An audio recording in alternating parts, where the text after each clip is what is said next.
Hello, everyone. This is Dr. Vinaya from Maharashtra State Pharmacy Council's Drug Information Center. As you all know that from 24th to 30th April is celebrated as World Immunization Week. That is why we have arranged a session on the topic called as Pharmacists as Advocates for Vaccination. And the speaker for today is Sunita Chandrashekhar Srinivas, ma'am. She's currently working as Vice President and Indian Pharmaceutical Association at Community Pharmacy Division, Project Director at GAVI Zero Dose Learning and Story Generation Project, Washington, D.C., and she's also a visiting professor at Rhodes University in South Africa. I welcome you, ma'am, and over to you. We are very keen on learning what you explain us to as a role of pharmacists in vaccination advocacy. Thank you. Thank you so much. Much appreciated. So, greetings to everyone. First of all, a big thank you to Dr. Vinaya and Maharashtra State Pharmacy Council and the excellent job that is being done in terms of initiating these kind of programs and ensuring that we are promoting the advocacy element of immunization. And we are also promoting the aspects which is related to understanding what are the challenges in these areas and how, as pharmacists, we play a critical role in becoming the advocates for vaccination. So, Dr. Vinaya, I'm ready with the presentation and you can please put it up.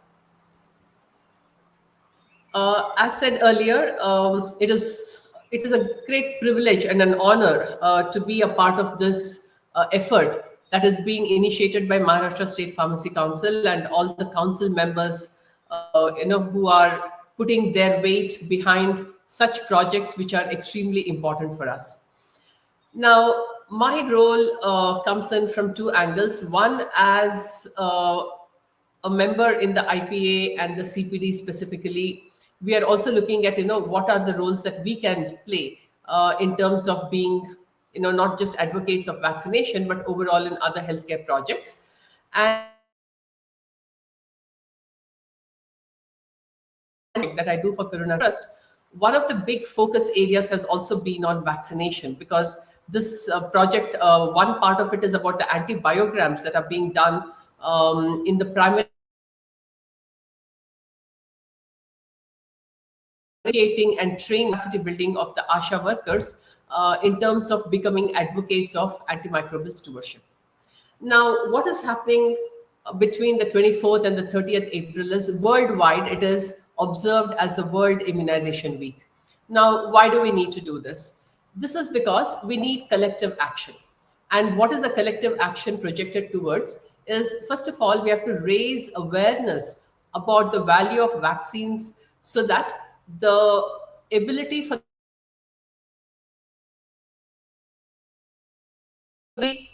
supported by healthcare professionals, supported by communities, supported by all the key stakeholders who need to be involved. Ultimately, what do we want? We want to ensure that all the vaccine preventable diseases, those, and we want and well-being in terms of people. Now, if you look at what is happening globally, this is like a movement that is going on. Like for more than 75 years, we have been working in the area of health and well-being, whether it is the WHO, whether it is the state governments, whether it is the central government. All of this has to culminate somewhere. And the culmination point is only when there is the support that is given from the communities. When there is no community participation, then what happens is everything is being done from the supply system, the push system, but nothing is happening on the pull system and the demand system. So there has to be an equilibrium. Communities also need to play an active role, and that is when all these immunization programs that are driven by the Department of Health can achieve the goals that they are working towards. Or one-sided efforts will never give us the results that we want. So that is the simple reason why, in order to raise that awareness in the community, we as pharmacists are one of the key members who can play that critical role. We have to always remember that there are some times when we are the first port of call for the communities, because when they're not keeping well, more often than not, they may be visiting their community pharmacy first before they even go and see their doctor. So we become the first port of call. And for those of them who go to the doctor and get a prescription, then we are the last person in the healthcare system that they see before they go home, which means we have the most powerful role either as the first healthcare professional that they see or the last healthcare professional that they see before they head home to do whatever needs to be done in terms of their health and well-being. Now, all that is well and good because that is to do with the curative side of health. Now, we want to talk about the preventive side. So, when we are using vaccines, what happens is we are looking at prevention of all these vaccine preventable diseases, which means this is about disease prevention. Disease prevention has to be supported with health promotion. And this is where pharmacists can play a critical role. We don't have to be caught up in the blind biomedical aspects where we think we can only look at the people when they come with a prescription or we can look at the people when they need the OTC products. We should also realize that we have a crucial role, especially in a most populated country of the world. We have an even more important role in terms of disease prevention and health promotion. So it is in this context that we have to put a lot of energy in learning, in understanding, in also looking at where can we bring in the best that we have. So, why is immunization so important? Because it is a global health success story. If you look at all the other aspects in the healthcare system, nothing shines like a bright star as the immunization program shines. Because one, it is saving millions of lives every year. And secondly, because of reducing the risk of getting a disease, what is happening is the protection that is there for people allows children and people to continue to have a productive life. Health and well being is supported. Now, these are the statistics from the World Health Organization. They say that 6 lives are saved every minute since 1974 because of the immunization programs. Vaccines protect against more than 30 life threatening diseases. Now comes the difficult part. Now, this is where there is a challenge, there is an opportunity, and there is also the ability for us to bring our strengths forward to be considered as healthcare professionals and not always continue to complain that we are not taken seriously. It is not up to others to take us seriously. It is up to us to make our place as well. So, what is that challenge? The challenge is 22 million children missed their first measles vaccine in 2023. Sure, these are global statistics. And we are not here looking at the whole global picture because we have to then come down to India.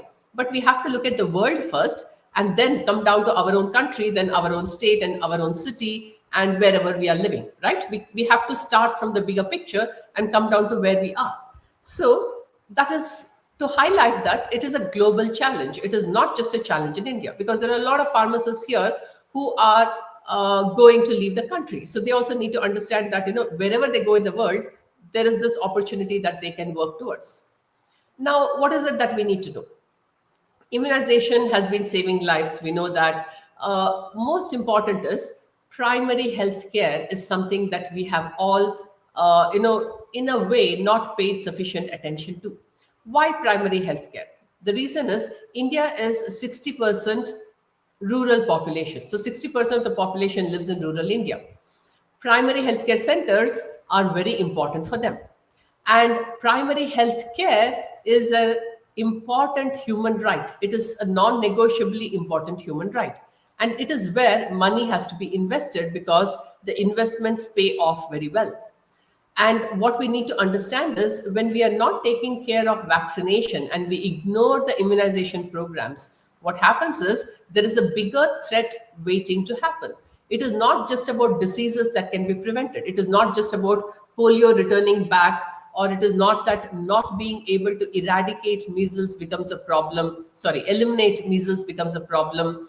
It is not that we are not just looking at the DPT and the children who are not receiving it. It doesn't stop there. It goes way beyond that. What it does is it is going to trigger antimicrobial resistance in an indirect way. Because when people are falling sick from vaccine preventable diseases because we did not pay attention to the vaccination, then what happens? The amount of antibiotics that we have to use will start increasing. Knowing how irrationally we are using antibiotics in this country, both from the way it is being prescribed to the way it is being dispensed to the way it is being consumed by the communities, we have to bear in mind that whatever antibiotics are there, they are extremely important and they need to be looked after. If we do not look after them, then we are triggering our entry into the post antibiotic era, and that is not good for any one of us. It's a public health problem.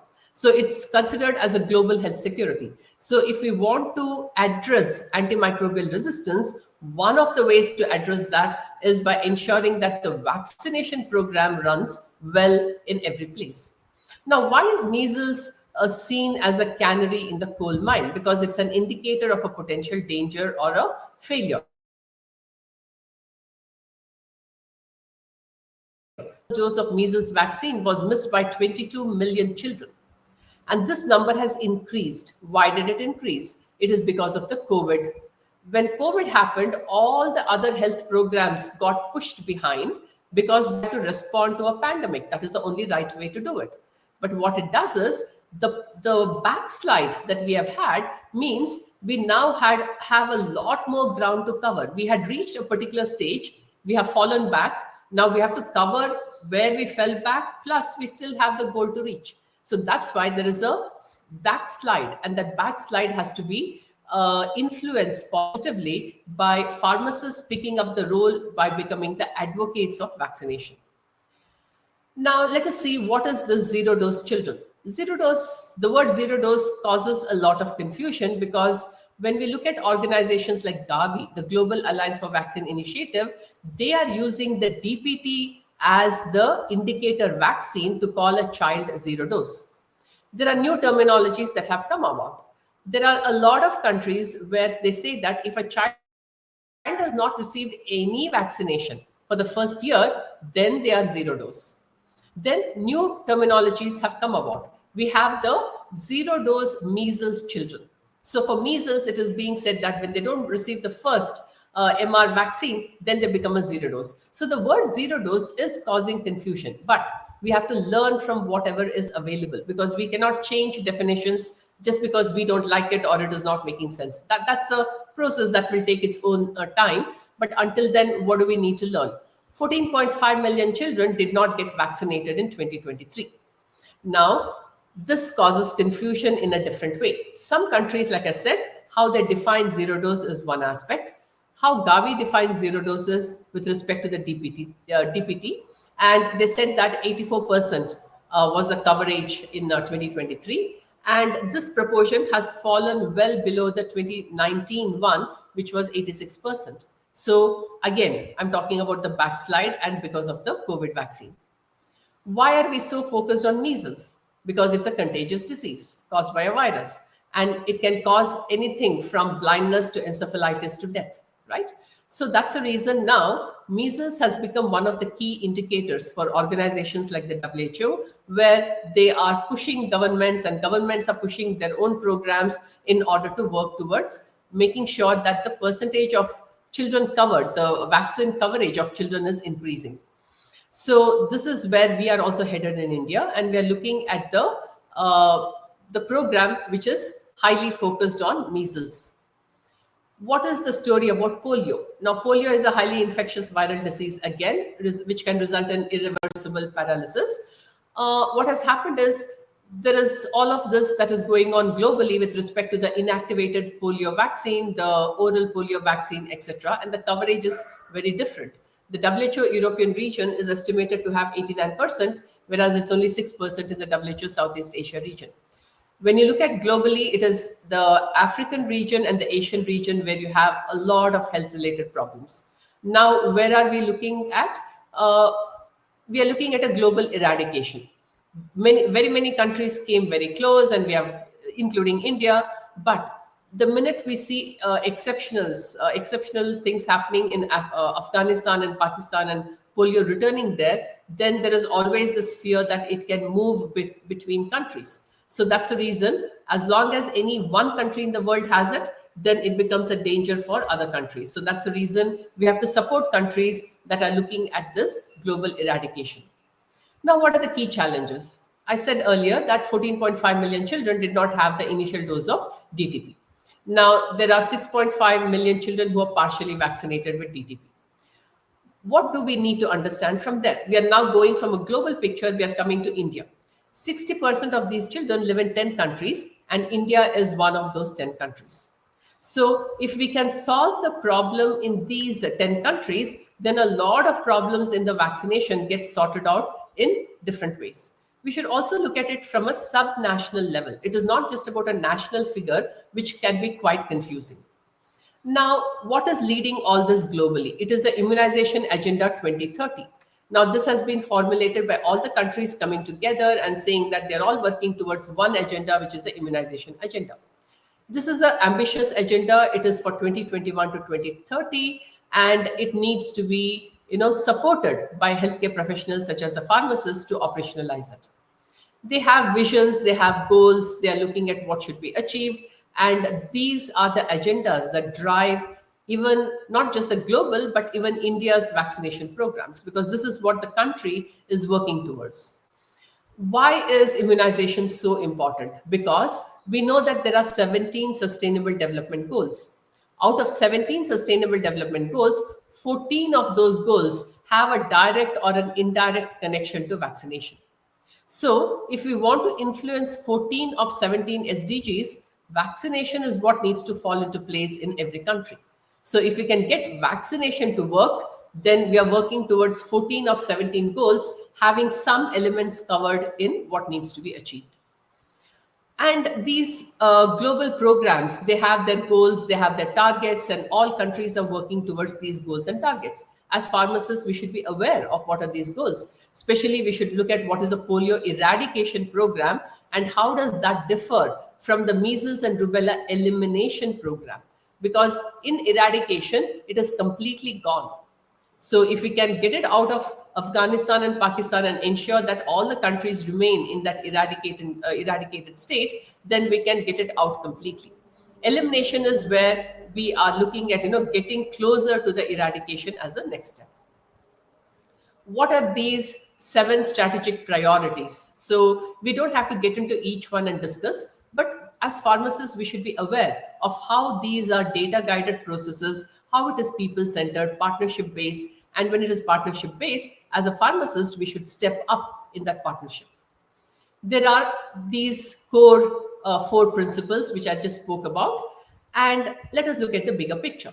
This is what I said. Now it all depends on who is drawing the statistics. Earlier we said 60% of zero dose children live in 10 countries. Now we have another evidence that speaks about 65% of those zero dose children live in just 6 countries. So let us just target those 6 countries. So after Nigeria, it is India that comes next. We have a wonderful immunization program. It is one of the star programs in the world, not just in the country. Despite that, because of our very high, population and the number of children born every year, it results in these kind of challenges. Now, if you look at the number of newborns who are not vaccinated against tuberculosis 2023, you can clearly see why we figure in all of these zero dose conversations as a subcontinent in India. Now, let us look at what is the Ministry of Health telling us. In the Ministry of Health, they have given us all these different documents which talks about the UIP coverage 2015 to 2016. Now, we do a lot of good work, but when we don't make it available to everyone and we don't make it available to the healthcare professionals, what happens is we are falling back on very old statistics. We don't have the latest statistics at our fingertips, because if it sits in the proper websites, then very quickly we can go and see, okay, what is happening? What are the challenges? Where can we fit in? Now, when the websites don't get updated, these are some of the challenges. A lot of good work doesn't come to the forefront. Now, these are the operational guidelines you find in the same website. And in all my slides, whenever I start with a new, subtopic, I've given you the title as well as the URL where you can go and look at it. So anyone who is interested, I've passed on the slides, can look at it. Now, if you look at what has happened, the last updated NTAG here is July 2023. Again, this is exactly where if such a good program is happening, which is one of the best programs in the world, because we cover so many pregnant women and children in our program, then what needs to be available is updated information at the fingertips of healthcare professionals. Now, here is a 2021 article which came in the Lancet, which is about reaching zero dose children in India, the progress and challenges ahead. What it says is this program, the Universal Immunization Program, was launched in 1985. And this program has adopted several aspects, which makes it one of the best programs in the world, because there has been a lot of innovation added in, lot of money that has been pushed into the program. Many things are happening so that the number of fully vaccinated children, the percentage is increasing. So where are we now? We are focusing on four very important vaccines at this point globally. This is not just India. BCG, polio, some say DTP, others say DPT, and measles containing vaccine. So this is where the focus is.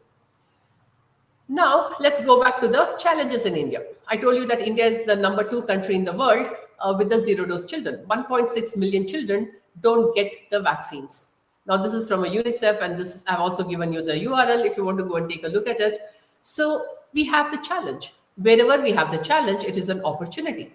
It's an opportunity for the pharmacists to start talking about why is vaccination important, especially pharmacists who are in rural areas. You play an even more critical role, because in urban parts what happens is, because a lot of urban families are able to vaccinate their children in the private sector, it is not such a major challenge there.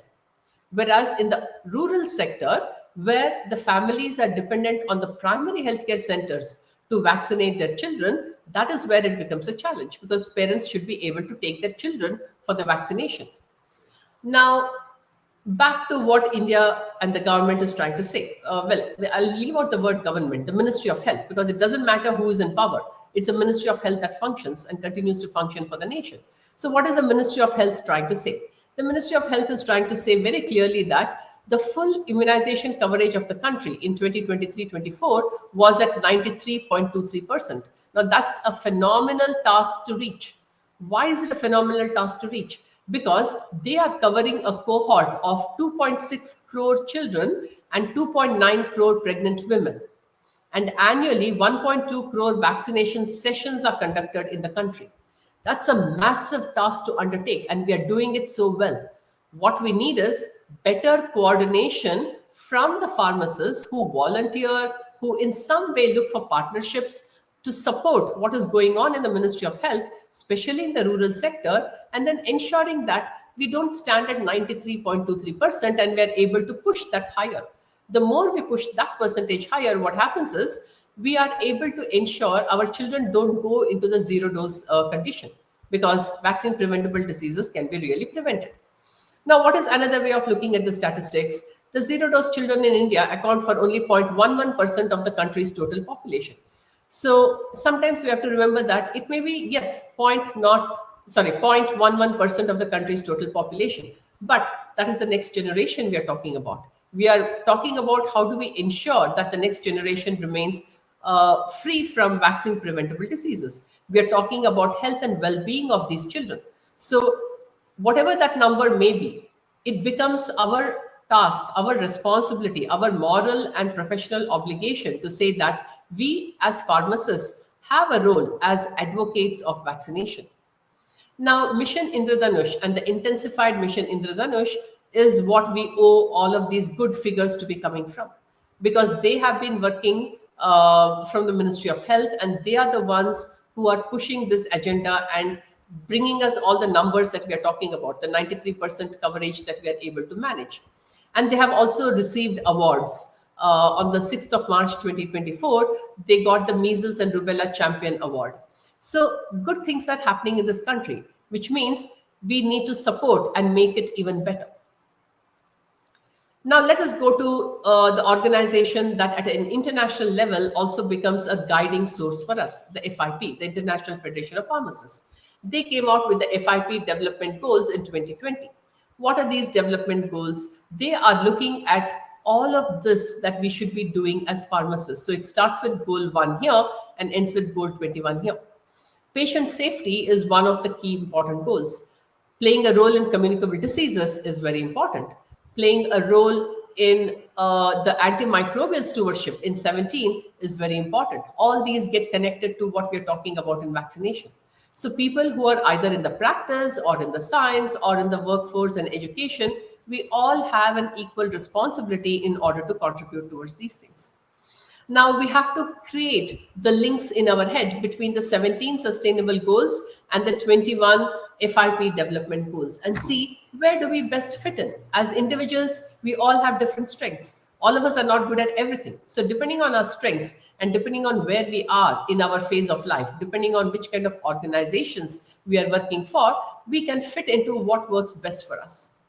Now, let's look at what is vaccine hesitancy. I don't want to end this without touching on this particular subject, where parents say, no, I don't want to vaccinate my child for different reasons.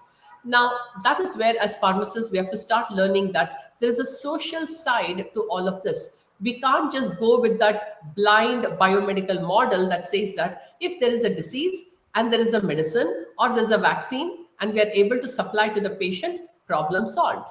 No, we are seeing it is not solved because every Ministry of Health at a central and state level are working towards these programs.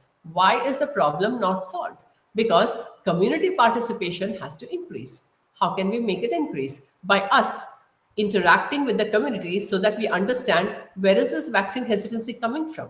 Why are parents refusing to get their children vaccinated? Or why are parents hesitant? I mean, they may not be refusing, they may be hesitant. They just need to know more. As our, as we go as healthcare professionals, what is it that we need to do? We need to understand better. We need to train ourselves better. We need to improve our communication skills. That goes without saying for any aspect, right? So these are some things we have to focus on. What is the other aspect that we need to look at? We need to look at the fact that all our people, all our patients, all the community members who come to the retail pharmacy or who come to primary healthcare, they are humans. There is a thinking and a feeling process. There's a social process. If somebody in the community has said, no, no, the vaccines are bad for us and we shouldn't be giving it to our children, they will believe them. If the influencers in the community say that, then it's a lost case, right? So that is where we come in. So we understand what are their reasons for the hesitancy and how can we address those reasons. Now, here is where I come to the last of the technical issue part of the slide. There are drivers of vaccine acceptance. We have to look at what do we communicate to the people? What do we say to so that they have a positive attitude towards vaccines? What do we say so that they understand the risk perception, so that if we also take care of the surveillance in terms of adverse drug reactions after a vaccination, if we continue to check with the parent to say how is your child doing, etc., what we do is we become influencers. We become social influencers, right? Because we are initiating that process of having the conversation. We are ensuring that the person or the mother or the father understands why vaccines are important for their children, and we are ensuring they take their children to get the vaccination, whether it is a primary healthcare center in the rural side or whether it's a private doctor. Wherever the parents want to go, they will go. They will get the child vaccinated. Our job is to ensure we take up that social influencing role. Now I come to a few basic aspects where we should look at, what is the difference between equity and equality. In equality, we try to do the same for everyone. It doesn't work. A person who cannot ride a bicycle, giving them a bicycle is of no use. A child receiving the same size of the bicycle as a very tall grown person is not serving either the child or that person, right? Only when the size of the cycle is correct for the person riding it does it serve. But in equality, what do? We treat everyone equal. That doesn't work for health related aspects. Equity is what works. There are some parents who need to be told in a very different way to other parents who just need to be reminded to take their children for vaccination, right? So here is where you play a key role in understanding how your communication skills will change depending on what is the level of resistance or what is the level of hesitancy demonstrated by the parent. So that is where you need to understand how do you moderate and modulate your communication skills. Now, let's remember that inequality, equality, equity, justice, we all talk about these towards, so often. Now these are very nice pictographical ways of showing what these four things are and how do we differentiate between all of this. So let's always remember that health is a very important aspect in the community. Our productivity as people, as families, as a district or a state or a country comes only when we are healthy. When we are not healthy, the productivity falls, and whatever money is in the house is spent on recovering from that condition. So health is something where we say health care. Why does the word care come in? Because it is a very compassionate way of looking at it. If we were dealing with electronics, we don't need any compassion. When we are dealing with health, we need compassion. That is the reason we are health care professionals. It is about the care that we offer to our communities, to our patients, to our society. And as pharmacists, we owe it to the communities we live in and we serve in order to ensure that the productivity and the well being of people are looked after. So, this is a call for action. What is a call for action? If we want health equity in this country, there are a lot of other things that we have to work towards. And as healthcare professionals, let us look at how do we ensure that a program that is able to bring the vaccine coverage to 93% in this country, if we support that program, we can push it to 100%. That's all we need. And vaccination is the easiest place to start because it has a low hanging fruit. It is not like other conditions like tuberculosis and other conditions which are having massive problems. It is not easy to deal with them. Whereas this is a very low hanging fruit, and it is something that we can very quickly start addressing by looking at partnerships, by looking at how can we support other countries. Well, countries, yes, but we can look at first supporting our own local programs and looking into this. So I really hope that this conversation touches some part of us where it becomes a call for action for all of us. So with that, I will take a pause at this, and I look forward to many more engagements with all of you. And as always, I thank Maharashtra State Pharmacy Council and every team member in the council and Dr. Vinaya for this excellent opportunity. It's an honor and a privilege, and I'm very happy about this. Thank you, and wish you all the very best with all the efforts that you're putting in for this vaccination program. All the best. Thanks. Thank you, ma'am, for the wonderful session despite your busy schedule. Your emphasis on shifting the role of pharmacists merely from dispensing medicines and OTC drugs to becoming active contributors in vaccination, it just reminds us that in future, healthcare should not only be treating illness but in empowering individuals to be healthy in the first place. So, thank you for the session once again. And I'd like to remind all the participants who are watching this to please check out Learning Management System of Maharashtra State Pharmacy Council and have a look at the module we have made on UWIN app, which is Government of India's application for registering people for immunization, and thus help public and patients to register and easily get immunized at public healthcare centers. Thank you.